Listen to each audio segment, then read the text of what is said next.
Daniel Ricciardo has stated that he won't be on the grid in the 2023 season. This has been perceived as a silly decision by many F1 experts, who went on to say that we are currently seeing the last of the 8-time race winner in F1 forever. Ricciardo is currently 33 years old, and by the time he plans to make a comeback in 2024, he'll be 35 years old. It goes without saying that age won't be on his side, and Ricciardo's hopes of returning to Formula 1 after his sabbatical year are very slim. So what can Ricciardo do in order to have a chance of continuing his F1 career in the future? Before we dive deep into Ricciardo's salvage path, make sure to like our video, subscribe to our channel, and turn on the notifications. Daniel Ricciardo's 2 infamous seasons with McLaren are over, and although things didn't really end well between them, with Ricciardo having a miserable season in 2022, we're still seeing flashbacks of the old honey badger in the last couple of races. He gathered 19 points in the first 18 races of the calendar, only to go on and gather 16 in the next 2 races, Singapore and Mexico. During the Mexico GP, we saw Ricciardo having full confidence in his car, completing overtakes, and although he received a 10-second penalty for crashing into Tsunoda, Ricciardo was able to neutralize this penalty and keep the P7 position. However, things are said and done with McLaren, and he will be replaced with a younger compatriot of his, Oscar Piastri. Many have condemned McLaren for the way they worked behind Daniel's back and signed a prenup with Piastri prior to talking to Ricciardo about a possible buyout situation, as this whole situation has emerged after Piastri denied the seat in Alpine.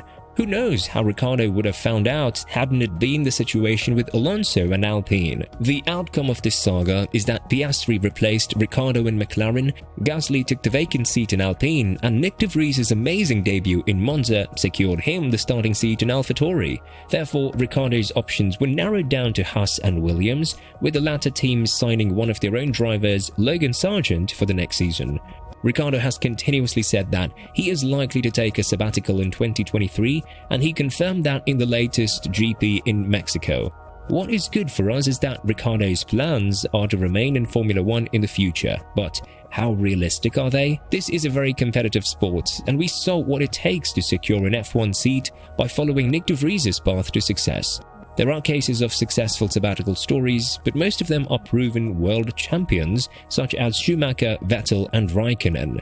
Magnussen's story is a different one, as he only came back due to the fact that Mazepin and his dad had to be kicked out of the team due to their relations with Putin amid the Russian invasion of Ukraine. Ricciardo's plans are to continue his racing career from 2024 onwards, but what teams can offer him a contract from the season on? It won't be the top competitive ones, that's for sure.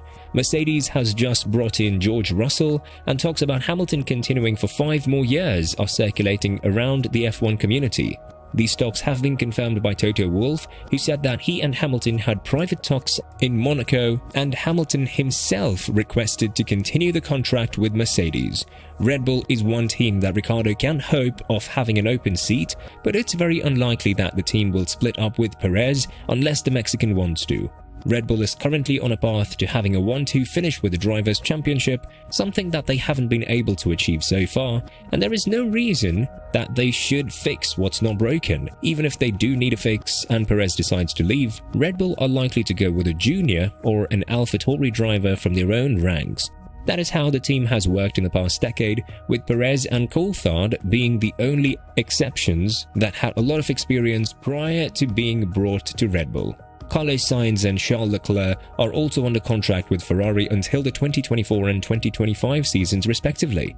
Therefore, it's evident that Ferrari won't be offering a free seat anytime soon, with the same narrative prevailing over at Alpine and McLaren. What does Ricciardo have left?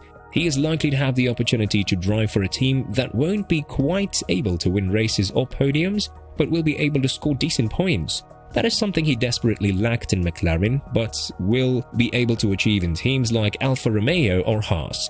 When it comes to Alfa Romeo, the team is going to merge with Audi from 2026 onwards. Up until that point, it's likely that Bottas will remain in the team, but we aren't so sure about Zhou. The Chinese rookie has proven to be an excellent driver, but compared to Ricciardo, the team could take action and decide that Ricciardo would be the better replacement for Zhou. Ricciardo's best chance of staying in F1 is with a lower performing team. But if this is the reality, then why is he taking a year off when he has one seat waiting for him? Haas is a team that has found some pace and good performance after having 2 pointless seasons in Formula 1. Although the team struggled a lot in the second half of the season, it goes without saying that the hopes of them being back in the points finish regularly are really high. This is something that Günther Steiner, the principal of Haas, has spoken about when assessing the future of the team, adding that things cannot change overnight and that he's very satisfied with the pace at which his team is improving. But what he doesn't understand is why Ricciardo is denying the Haas seat. As of now, there isn't anyone available, and there won't be in times to come. Ricciardo is no longer 25 years old and isn't perceived as this driver who can deliver top-notch performances and lead a team into a championship. As of now, Ricciardo's best role would be to sign with Haas and bring the team to the right direction. That is something that Steiner has also emphasized, and when talking about Ricciardo's denial of Haas, he said, "If he is interested in us, he's not shy to call me up. I'm not going to chase him down. I want him to decide what he wants to do for himself first before being talked into something. I think he's a good driver, and I don't know how he got in this situation he is now, but I think he needs to come clean with himself and decide what he's going to do." With this, it's evident that Ricciardo's spot is definitely in Haas. Why? Because he'll be able to redeem himself and lead the team in the right direction. This is the perfect way for Ricciardo to salvage his F1 career, because if he decides to stay out in 2023, then rest assured that the picture in F1's vacant seats could only get worse, not better. So why risk something when you have the perfect opportunity to join a team that is on the rise, has scored points on many occasions this year, and performed nearly as well as you did in McLaren? Taking a year off is definitely not the path that Ricciardo wants to take if he wants to be considered a valuable asset in 2024. Also, the reserve driver's role will diminish his power to say what is or isn't good for the car, which is basically the minimalistic role that reserve drivers have. Ricciardo is a proven race winner with proven talent, and his place is in F1. This means that there isn't any time or luxury for a sabbatical or years off the sport if you are not a world champion.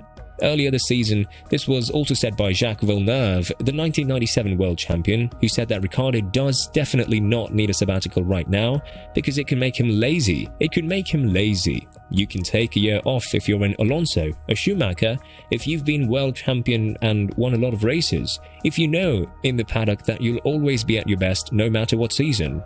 After 4 bad years, don't do that. You take what you can get. If you have an offer to drive in Formula 1, then you take every cockpit. In public, you will say, you don't want to drive for one of the back teams, but if that's the only contract you can get, then you'll sign it. With that being said, what do you think is next for Ricciardo? Do you think that the only way that he can salvage his career is to join Haas, rather than take a sabbatical and pray that there will be an empty seat in 2024? Let us know in the comments below.